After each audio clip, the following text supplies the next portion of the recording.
सहायक उर्दू अनुवादक का फॉर्म आएगा या नहीं आएगा, क्योंकि आप लोग कुछ दिनों पहले ही सुना था, इसकी घोषणा हो चुकी है कि इसके फॉर्म आने वाले हैं, लेकिन अभी तक आपके कोई भी नोटिफिकेशन आपको देखने के लिए नहीं मिला है, जिसकी वजह से आपके माइंड में यह कंफ्यूज है कि हम तैयारी करें या ना करें, इसका फॉर्म आएगा या नहीं आएगा, इसके बारे में आप फैसला नहीं ले पा रहे हैं। तो इसके बारे में कुछ बातें आपको मैं बताऊंगा और कुछ रियलिटी में बताऊंगा और कुछ अपनी तरफ से भी मैं आपको बताऊंगा, आपको राय दूंगा कि आपको क्या करनी चाहिए। सहायक उर्दू अनुवादक का फॉर्म आएगा या नहीं आएगा, या फिर इसकी हम तैयारी करें या ना करें, क्योंकि मानिए कि अगर इसका फॉर्म नहीं आया तो तैयारी तो बेकार है, तैयारी करने से फायदा ही नहीं है, क्योंकि हमारे समय की बर्बादी होगी, है ना। तो इसके अलावा अगर इसकी तैयारी हम नहीं करेंगे, दूसरा चीज की तैयारी करेंगे, तो हो सकता है उसमें हमें कामयाबी मिल जाए।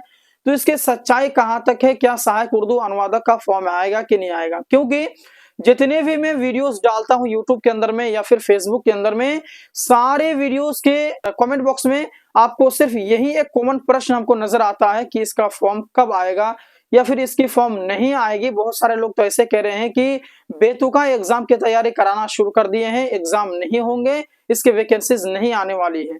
तो कहां तक इसकी रियलिटी है, आइए इसके बारे में हम सब मिलजुल करके इसके बारे में डिस्कस करते हैं। सबसे पहले ये देखिए, मैं आपसे ये सवाल करना चाहता हूं कि जैसे कि घोषणा हुई थी कि जितने भी सरकारी दफातर हैं पूरे बिहार के अंदर में, उन सारे दफातर के अंदर में आपके पोस्ट खाली हैं। कुछ कुछ को छोड़ करके आपको जिला वाइज भी आपको बताया था कि हाँ थाना में इतना है, किशनगंज में इतना है, जो कि अररिया में इतना है, रानीगंज में इतना है। इस प्रकार से आपको नाम गिना गिना करके आपको हर एक कार्यालय, हर एक ऑफिस के अंदर में आपको नाम गिना गिना करके आपको बताया कि यहाँ पर इतने पोस्ट खाली हैं। अब मैं आपको यह सवाल करता हूं, आपसे मैं पूछना चाहता हूं कि मानिए कि तत्काल मैं आपकी बात मान लेता हूं कि अभी फॉर्म इसके नहीं आ रहे हैं, कब आएंगे, आएंगे कि नहीं आएंगे बताइए। आखिर जो वो पोस्ट जो खाली हैं, इतने सारे जो पोस्ट अभी खाली हैं, तो उन पोस्ट में जो वर्कर्स हैं, जो उनकी कमी है, तो उनकी भर्ती कब होगी, होगी कि नहीं होगी, आप मुझे बताइए। उसकी सीट खाली है, आखिर आज नहीं तो कल इसके फॉर्म तो आएंगे ही आएंगे। लेकिन कुछ एडवांस विद्यार्थी हैं, ज्यादा दिमाग चलाते हैं ना, उनका कहना है कि इसका फॉर्म आएगा ही नहीं आएगा, बिल्कुल नहीं आएगा, इसकी तैयारी आप मत कराइए, फालतू में सब यूट्यूब में पढ़ाई कर रहे हैं या फिर बुक खरीद रहे हैं या पीडीएफ ले रहे हैं। तो बस मेरा सवाल वही है उनसे कि जब नहीं आएंगे तो इतने सारे जो पद खाली हैं, उन पद का क्या होगा। वो तो जो आज आए या कल आए या परसों आए, 1 महीना के बाद आए, 2 महीने के बाद आए, उसकी भर्ती तो होनी ही होनी है। जब आपके सीट जब सरकार ने घोषित कर ही दिया, सरकार ने बता ही दिया कि फना फना ऑफिस में इतने सीट खाली हैं, तो इतना आप यकीन रख लीजिए उसकी भर्ती होनी ही होनी है, चाहे आज हो, चाहे कल हो, चाहे परसों हो, चाहे 10 दिन के बाद हो, उसके पद आपको भरना ही है, उसकी वैकेंसीज आने वाली है। अब यहाँ पर सवाल बनता है कि जब फॉर्म इसके आने वाले हैं, क्योंकि सीट खाली है, पद खाली हैं, घोषणा भी हो चुकी है, तो इसके तो फॉर्म आएंगे ही आएंगे, कब तक आने वाले हैं। तो देखिए इसमें कुछ डाउट्स हैं।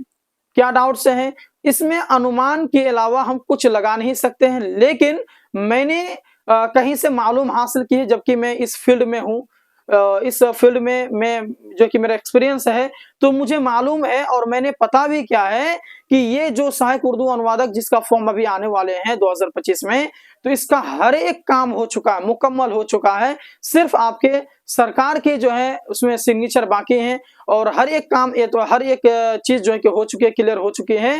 तो आप लोग घबराइए नहीं, आने वाले महीने में, यानी कि लगभग जो कि हाँ आने वाले महीने में इसकी फॉर्म आने की संभावना है कि फॉर्म आ ही जाएंगी। लेकिन अगर किसी तरह से अगर नहीं आते हैं तो आपको घबराने की जरूरत नहीं है, इलेक्शन के बाद आ जाएगी। लेकिन 85% है कि आने वाले महीने में ही इसके वैकेंसीज आ जाएंगी, इसमें आप डरिए नहीं।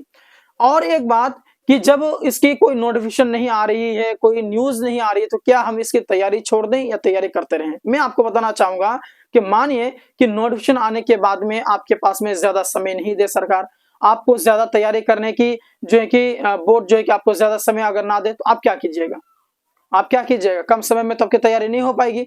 इसीलिए आप लोग हिम्मत ना हारे, किसी की बातों पे ना आए और तैयारी को रेगुलर रखें। तैयारी कभी भी आपके व्यर्थ नहीं जाते हैं, है ना, पढ़ाई कभी भी व्यर्थ नहीं जाती है। तो आप लोग अपना पढ़ाई जो है जारी रखें और किसी के बहकावे में ना आए कि फॉर्म नहीं आएंगे, ऐसा वैसा इधर उधर की जो बातें करते हैं, अपने मन माने और मन गढ़ंत बातें करते हैं, उसके बातों में ना आए। सीट खाली है, वैकेंसीज आएंगी, चाहे आज हो, कल हो, 5 दिन बाद हो, 10 दिन बाद हो, आपके फॉर्म आना ही आना है। इसीलिए आपको तैयारी लगातार जारी रखिए।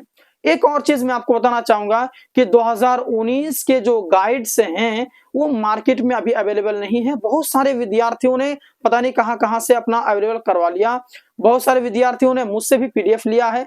मैं उन विद्यार्थियों को कहना चाहूंगा कि आप लोग प्रीवियस ईयर के बुक को पढ़ना बंद कीजिए, बिल्कुल नहीं पढ़िए, क्योंकि ये आशंका है कि सिलेबस में भी कुछ चेंजिंग होंगे। पूरा सिलेबस आपके चेंज नहीं है, कुछ कुछ चेंज है। अभी तो देखिए, अभी नोटिफिकेशन नहीं आया तो मैं भी नहीं बता सकता, लेकिन जहां तक मुझे मालूम हो रही है, मैं कहीं जो कि जहां से बुक पब्लिश वगैरह होते हैं तो उन लोगों से मैंने बात किया है, उन लोगों को भी पहुंच रहता है। तो कहीं ना कहीं इस मामले में भी जानकारी हासिल हुई है कि इसके जो सिलेबस है कुछ कुछ आपके बदलाव होंगे, कुछ कुछ नहीं। तो 2019 के जो बुक्स हैं, गाइड्स है, उनसे आप पढ़ना बंद कीजिए। हाँ, थोड़ी बहुत स्टडी आप ले सकते हैं, लेकिन मुझसे आप पीडीएफ ले सकते हैं और मैं जो आपको पीडीएफ प्रोवाइड कराऊंगा, जो मैं खुद का जो किताब वाला नहीं बल्कि मैं खुद क्रिएट करता हूं, उस पीडीएफ से आप पढ़ने की कोशिश कीजिएगा। उसमें आपको मैं बेहतर अंदाज से मैं आपको हर एक चीज में आपको बताऊंगा कि कौन सा क्या है नहीं है, हर एक चीज में आपको बताऊंगा। और उसमें जो रियल है, जो इस बार आने की संभावना है, या फिर जो इंपॉर्टेंस है, जो और ज्यादातर आप लोग फोकस करेंगे अनुवाद में, अनुवाद जैसे उर्दू से हिंदी, हिंदी से उर्दू, है ना, जो पूछे जाते हैं पीटी एग्जाम में, उसमें तो इसमें आप ज्यादातर फोकस करें। अच्छा, एक बात और मैं बताना चाहूंगा कि इसमें मेंस भी होते हैं, पीटी का एग्जाम भी होते हैं। सबसे पहले पीटी का एग्जाम होगा, उसमें आपने पास किया तो मेंस एग्जाम होंगे। तो मेंस की तैयारी अभी आप बिल्कुल नहीं कीजिए। बहुत सारे टीचर कहते हैं कि मेंस की भी तैयारी कीजिए, पीटी की भी तैयारी कीजिए। मैं कहता हूं कि मेंस की तैयारी बिल्कुल ना कीजिए। फिलहाल आप पीटी का ही तरफ में ध्यान दें, क्योंकि अगर आप पीटी पास करेंगे तभी आपको मेंस में जाने के लिए देगा, मेंस एग्जाम में बैठ पाएंगे, है ना। इसलिए मेंस को अभी छोड़िए, पीटी में ध्यान दीजिए। उसके बाद 2-3 और चीजें मैं आपको बताना चाहूंगा कि इसके एज लिमिट के बारे में बहुत सारे क्वेश्चंस आते हैं। एज कितना है, तो जनरल मेल के लिए 37 वर्ष है और फीमेल के लिए 40 वर्ष है ना। और ओबीसी ईबीसी मेल फीमेल दोनों के लिए 40 है। एससी एसटी के लिए आपके 42 वर्ष हैं। ये आपके मैक्सिमम होगा। मिनिमम आपके 18 वर्ष हैं, ठीक है। और जो बहुत सारे विद्यार्थी कहते हैं 21 वर्ष आपके राजभाषा उर्दू अनुवादक के लिए है। सहायक उर्दू अनुवादक के लिए आपके 21 वर्ष नहीं है, ठीक है।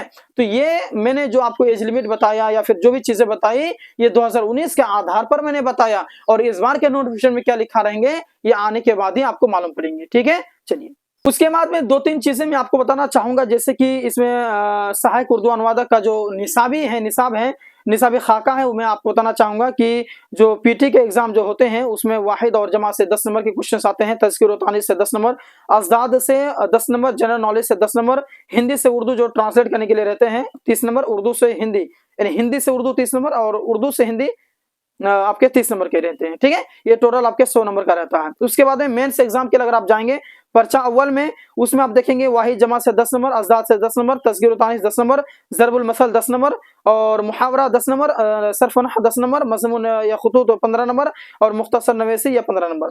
उसके बाद पर्चा दुम जो होता है, इससे पर्चा 1 पर्चा 2 होता है ना, तो पर्चा दुम जो है उसमें उर्दू से हिंदी अनुवाद के लिए रहेंगे 40 नंबर, हिंदी से उर्दू अनुवाद के लिए रहेंगे 40 नंबर, अंग्रेजी से उर्दू 10 नंबर, अंग्रेजी से हिंदी 10 नंबर, ये आपका टोटल रहेंगे। बाकी जो इसके जो क्वेश्चन आते हैं पीटी एग्जाम के, तो वो आपके ऑब्जेक्टिव रहेंगे, सब्जेक्टिव नहीं रहेंगे, ऑनलाइन रहते हैं, ऑफलाइन नहीं रहेंगे, ठीक है। ये चीज रहते हैं। उसके बाद डॉक्यूमेंट्स आप तैयारी कर लेंगे, जो है जिसमें जो आय जाति है ना, निवास है ना, एनसीएल वगैरह रहते हैं। एनसीएल सबको जरूरत नहीं है, जनरल वालों के लिए एनसीएल जरूरत नहीं है, ठीक है। बाकी जो है सैलरी की बात करें तो लगभग 40 से स्टार्ट होने वाले हैं, 40-50 है ना, इससे स्टार्ट होने वाले हैं। बहुत अच्छी खासी सैलरी है। जॉब इसके जो है जितने भी सरकारी दफातर हैं, चाहे थाना से लेकर के हर एक, जिसके बारे में बता ही चुका हूं, आप लोग जानते ही, इसके बारे में बोलने की जरूरत नहीं है, तो ठीक है। तो किसी के भरम में ना आए, आप अपनी तैयारी को जारी रखें।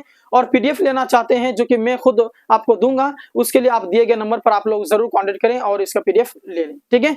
मिलते हैं एक और क्लास के साथ में, एक और वीडियो में, तब तक के लिए धन्यवाद। अस्सलाम वालेकुम व रहमतुल्लाहि व बरकातुहू।